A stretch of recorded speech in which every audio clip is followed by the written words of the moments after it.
Hi, this is Mashnu, and I had a look at your game, did some analysis, and well, let's see what happened here. One of the questions that you have is how to make good plan after the opening, so a middle game plan in this game, and well, we will come to that point, moving one by one the moves, and we'll see what happens. About the opening, you say that you chose this setup against the Sicilian defense because you had seen such thing in Grandmaster games. Well, the big difference is actually that here the move d3 is played instead of the move d4, that we see more often the open Sicilian. This is a sort of closed Sicilian, and it's always nice to be inspired by Grandmaster games about how they do it, how they deal the opening, so we can learn by copying that first and then seeing what ideas are behind there. In any way, this move e4 and f4, controlling these two squares f5 and e5, give always options, well, not always but often options to start later in the game a kingside attack, advancing f5 sometimes. Your opponent castled here. You played knight to f3, developing knight to c6, bishop e3, all logical development moves. b6, castle kingside, bishop to b7, rook to b1, bring the rook out of this diagonal here, d6, and here you play knight to e2.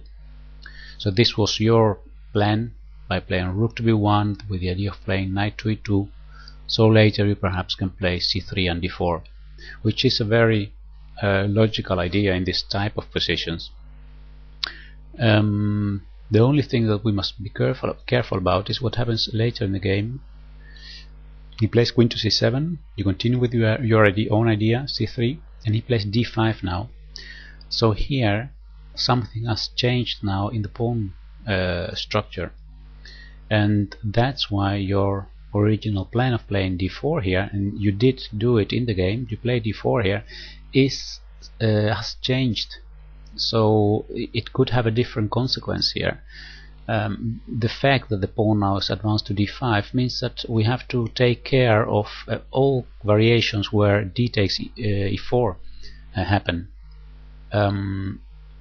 He could take immediately d takes e4. He could also take first on on d4 and then on e4. So all those things we need to calculate very well. If d takes e4, then your knight needs to move, well, to g5 is a logical idea to try to recapture on e4, and there is no way for him to prevent this. I mean, if f5 is not possible because knight takes e6, of course, but he could play, for example, knight to f5, attacking your bishop on e3, and if queen d2 defending it, then he could activate his rooks, place one rook on the d file perhaps, things like that. It's actually worth calculating very well all this kind of possibilities. The other one is to take, if he takes first on d4, I'm sorry, and you take back after trading and trading again, now he can take on e4, you take back with the bishop, and after rook a to d8 we see that black is controlling the d file now. So queen to e3, knight to f5, attacking your queen, queen to f3, and this is he can activate his pieces even more with queen to c5 check, king to h1, and then after trade here bring his knight to e3. So this is to show how careful we must be when we decide to open the position. All this kind of consequences must be calculated and evaluated before making a move like d4 here. So I know it is not easy to do this because it's quite complicated. This variation that I just showed you with taking on d4, all these trades, and then controlling the d file for black, it's not something that we see in a few seconds. But one thing that we can't know is that at the moment that your opponent plays d5, we can ask ourselves, what does he want here? And either he wants to advance this pawn to d4, or he wants to open the d file. Now this second fact, d takes e4, opening the d file, that's his plan. That's the plan of black, because your queen is still on d1. He moved his queen to c7, making the square d8 empty in order to use one of his rooks on the d file. Let's say, thinking about this, what's the plan of your opponent? It should be an idea here perhaps to simply advance this pawn and close the d file, so it doesn't open. We win some space here, but of course something like this also, again, it must be calculated very well. What happens after f6 here? Is it dangerous if it takes on e5? All those kind of things. It's not an easy position to make a decision here. But let's continue with the game, because after d4 your opponent chose to close the position.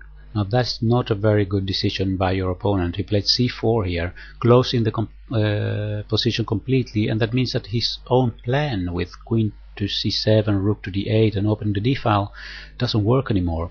So this is well, very good for you. Good for you. You play now e5, so you have now more space in the center. You cannot use d6, and f6 is also a square that you have in your hands now. You continue with knight to f5, bishop to f2, now b5. So seeing that the center is completely closed, he tries to find some play on one of the wings, and seeing the fact that this that this pawn structure is built up like this, we say always you can see this pawn chains as an arrow, yeah, and the place where the arrow is pointing at, that's where one needs to find play. So in this case for black is here the queen side. In your case we can say that you have this pawn chain here, so the arrow is drawn like this, so we need to try to find some way of advancing here these pawns and find play on the king side. This is a general rule. It doesn't always count, but many times you can use this idea of how are the pawn chains built, and the arrowhead points towards the side of the board we can use to find some play. You did this by playing g4 immediately, which is a good move. Knight goes to e7, and now you continue with h4. So you're going totally for the attack now, and we must think already when you decide to play g4 and h4 about the future. Where would you like to have your pieces? So what are the ideal squares for your pieces? Now probably either the h file or the d file will be opened by advancing these pawns and having some trades. So we will have to think already about that we have to use the g file and the h file. So we need a rook on g1 or on h1. We need to make space with our king and with the bishop to open this to make some space for the rooks on the open files later. Those are ideas that you already can think about when you start such an attack. Let's see how this happened in the game. He played a5, of course is looking for play on the queen side. You continue with knight to g3, bringing a piece that has his eye here on at h5. He plays now f5. Now mostly this kind of defenses are not very advisable, because in fact it's helping you a bit now to open some lines here on the king side. You could have played h5 here right now. That's something to consider. h5 to see if you can open the h file. In the game you chose to take on f5. Of course, when we play something like this, you must always calculate what happens if he takes here. In this case, your knight can go to g5, and this pawn has become weak because of the advance of the f-pawn. So that means that knight to g5 becomes winning a tempo, and the next move can be, if he defends e6, you can take here on g4 with the queen, and then start attacking, continue attacking there on the king side. In the game, instead of h5, it would have been a good idea, but you took here on f5. Now he retakes with the knight, and you trade this knight, and now he opens this g file. In fact, he didn't have really a good alternative, because taking with the e pawn means that you get already a passed pawn on the e file, so every possible endgame becomes very good for you. And besides that, if he takes with the e pawn, his g5 pawn becomes weak, and we have our bishop on g2, so it's very difficult here to decide for black. He chooses to take with the g pawn, which is understandable, but the counter side of this is that he has this open g file now that can be used by white. Let's see. The knight goes to g5. Of course, he defends e6 with a rook, and now you continue with h5. I think that here was the moment to prepare the use of the g file first by moving king to h2. Let's see there, king to h2. We need to place a rook on g1 to use this file, and perhaps we need to even place 2 rooks on the g file. Right now, what you did, advancing this pawn, it doesn't have an immediate threat. Perhaps you were concerned about your opponent playing at certain points h5, blocking your h-pawn, but the thing is that your queen is controlling h5 square completely, and he cannot control it with another piece like this, because your knight is controlling f7 as well, so you have time enough to prepare your attack here. Let's have a look what happened next. h5, he played b4, bishop to e1. You are actually defending here now with bishop to e1. I think still king to h2 and placing a rook on g1, and then trying to find attack on the g file would be a good idea. Bishop to e1, in fact, well, you defend c3, that's true, but you also block the first rank for the other rook to eventually go to g1.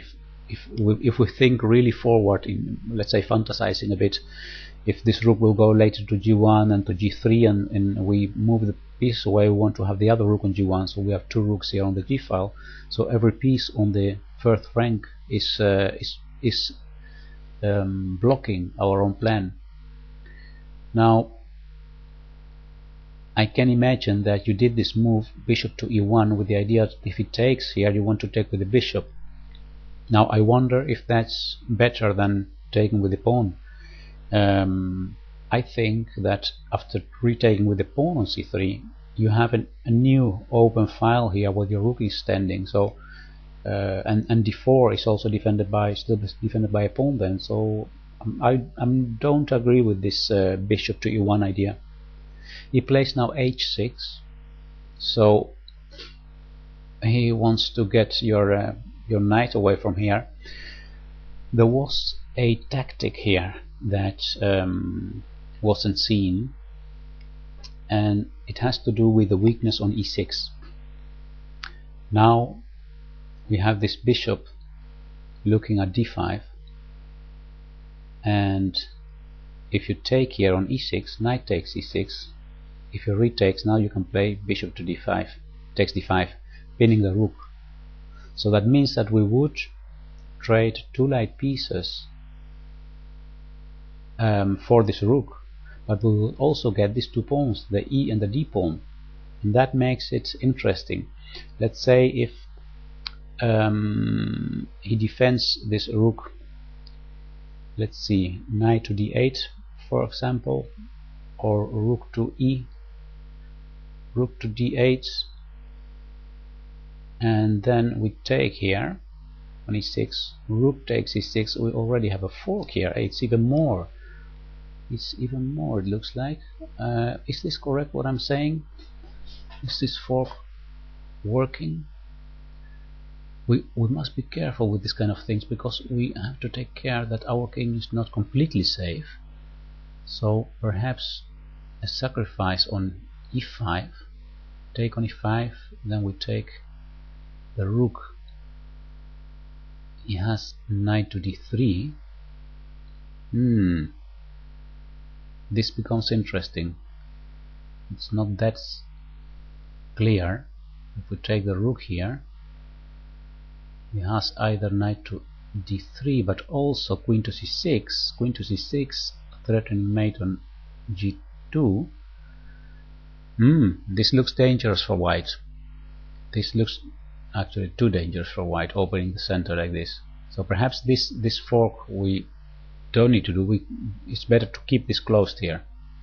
Keep this closed and play, for example, queen to e2 with the idea of going to the g file, queen to g2, then later king to h2, rook to g1. This is closed here. We increase the pressure on the g file. I think this would be a better idea. I don't know if you consider this this taking on e6. Perhaps you saw what I'm looking at now, and you didn't trust this taking on e6 and opening the diagonal for the bishop on b7. In fact, that's the counterpart of this this move. Let's see how the game continued. Knight to f3. He went with king to h7, knight to h4. Your knight, of course, is going to g6, the most important square now in the position of your opponent. Knight to e7, take on b4, a takes b4, bishop takes b4. So we won a pawn there. We are pinning the knight on e7, and this knight on e7 of black is the main defender of the g6 square. After he moves rook to g8 now, strategically seen, it would be advisable to take the knight on e7, because then we can get a knight on g6 here, and he stays with this bad bishop on b7 that is blocked by his own pawn. So here bishop takes e7 would be a good idea. If he takes back, then knight to g6, and of course he has to move the rook away. So here we have, if we evaluate this position, white is controlling, well, has a strong piece here on g6 right now. We have a pass pawn, this a pawn that can be used. I don't think we need to be much afraid of his c pawn now. I think this is better for white, also because of this this bishop on g7 that has not much to do there. So this could be an idea of improving the position. Still, it's not an easy position, but if we think who has the easiest play, black has a very difficult play here, because he needs to maneuver so much to try to find some counter chances. And in fact, the same idea happened in the game, that there was a moment when your opponent offered you a draw. Well, much later in the game, but also that was a moment where you refused the draw, and that's absolutely correct, because your opponent has much more difficult play than you. It's easier for you to try slowly to improve your position than for your opponent.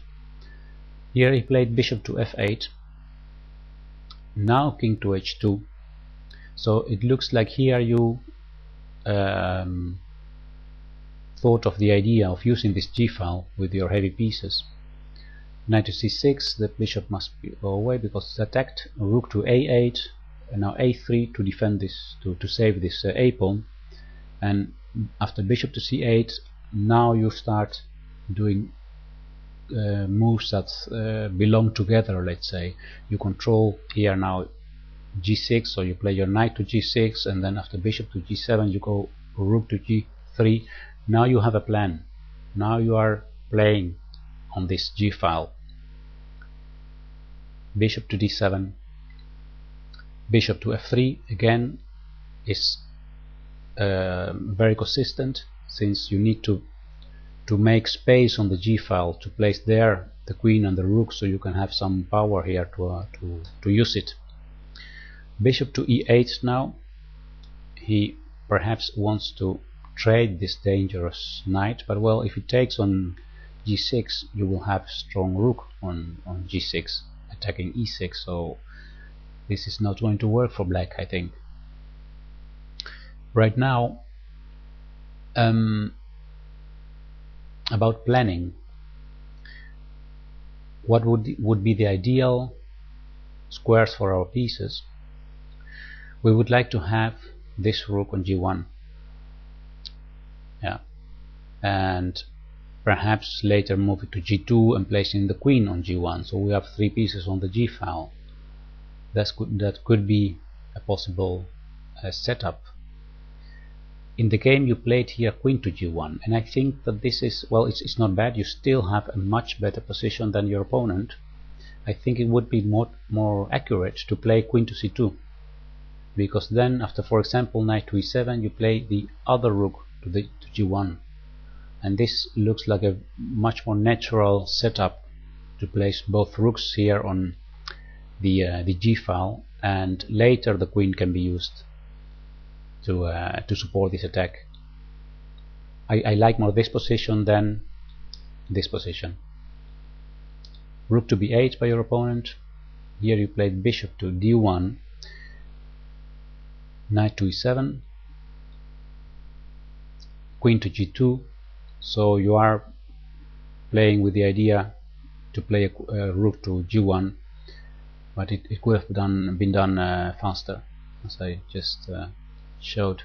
He takes now on g6, h takes g6 check, king goes to h8, and now bishop to e2, bishop f8. Here happened a slight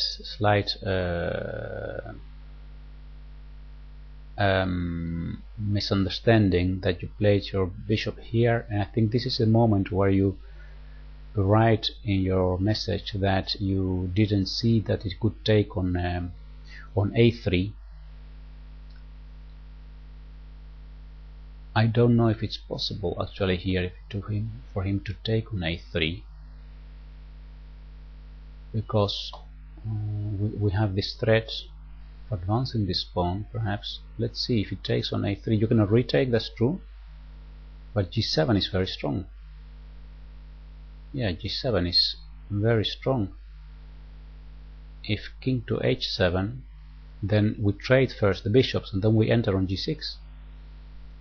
So I don't think this is a mistake. Let's see, perhaps I don't have your message here in front of me, so I'm not sure at what move you meant this. Perhaps you simply meant one move later here. Yeah, here perhaps, yeah, of course. Here you missed bishop takes a3, yeah. Here it is possible for black because we don't have this g7 move anymore. Correct, instead of king to h3, it would have been better to place simply the rook on g1 like you did later. So now bishop takes a3 doesn't work anymore, and we have increasing the pressure here on the g file. Now, after what happened in the game here, it's not easy. He didn't play, by the way, bishop takes a3, he played bishop to e7, so he missed it as well. Here actually it's not easy to make a plan for white, because we are trying to attack on the g file, on the h file, but he has quite a lot of pieces defending the king side. In fact, what we need to do here is to be very patient. To see if we can place pieces on the H file as well, maneuver, because if you ask in this position what are the chances of black, well, black doesn't have any play. The pawn structure is fixed, he cannot advance his pawns. On the king side, it's also not the place for him to try to open things. In the center is completely fixed, so black can only wait. So it gives white all the time to try different things. Try what happens if you place your pieces on the H file attacking H6. And I know it takes a lot of time, but it doesn't matter because black cannot do anything back against you. And also you can perhaps see if you can play with the idea of, after keeping black busy on the king side, what are the chances of advancing this pawn, what are also the chances of trading heavy pieces and have an endgame where you have this A pawn that can advance. All those kind of things are actually favorable for white, although there is no force to winning continuation right here. But it's easier to play this position with white than with black.